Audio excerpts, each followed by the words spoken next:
चलिए अब समझते हैं कार्बनिक और अकार्बनिक यौगिक में अंतर। आखिर कार्बनिक यौगिक और अकार्बनिक यौगिक में क्या अंतर है उसको चलिए समझते हैं।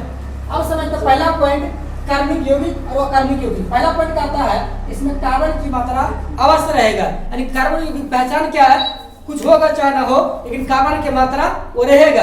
और दूसरा इसमें पहला पॉइंट कहता है इसमें सभी तत्व भाग ले सकते हैं। इसमें जरूरी नहीं है कि कार्बन की मात्रा हो, कार्बन भी हो सकता है, नाइट्रोजन भी हो सकता है, हाइड्रोजन हो सकता है। इसका मतलब हुआ कि यही हुआ इसमें सभी तत्व भाग ले सकते हैं या भाग लेते हैं।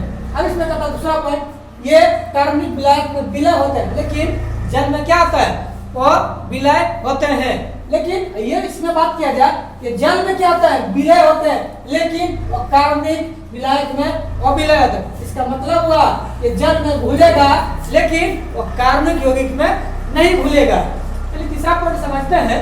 ये विलायक में क्या होता है आयन नहीं देते हैं, यानी कि जब इसको घोला जाता है तो क्या होता है ये आयन नहीं देते हैं। लेकिन जब इसको घोला जाता है वो कार्बनिक यौगिक में इसको घोला जाता है तो विलय में क्या करते हैं ये आयन देते हैं, यानी कि आयन का मतलब हो गया H+ को देना, उसको आयन कहा जाता है। चलिए अब समझते हैं क्या विद्युत के क्या होता है कुचालक होता है। कुचालक उसको कहा जाता है जिससे वो क्या होता है विद्युत की धारा प्रवाह नहीं होती है, उसको कुचालक कहा जाता है। लेकिन यह क्या होता है वो कार्बनिक यौगिक विद्युत के क्या होता है ये सुचालक होते हैं। सुचालक मतलब होगा जब इसको घोलेंगे जब इसके करंट देंगे इससे क्या होगा धारा का प्रवाह क्या होता है होने लगेगा। मतलब ये हुआ या विद्युत के क्या होते हैं सुचालक होते हैं। और इसमें चलिए अगला पॉइंट समझते हैं क्या कहता है संयोजक यौगिक होते हैं, यानी कॉम्प्लेक्स कंपाउंड होता है कि संयोजक यौगिक होते हैं। लेकिन यह क्या होते हैं विद्युत संयोजक यौगिक होते हैं, क्योंकि जब इसको घोला जाता है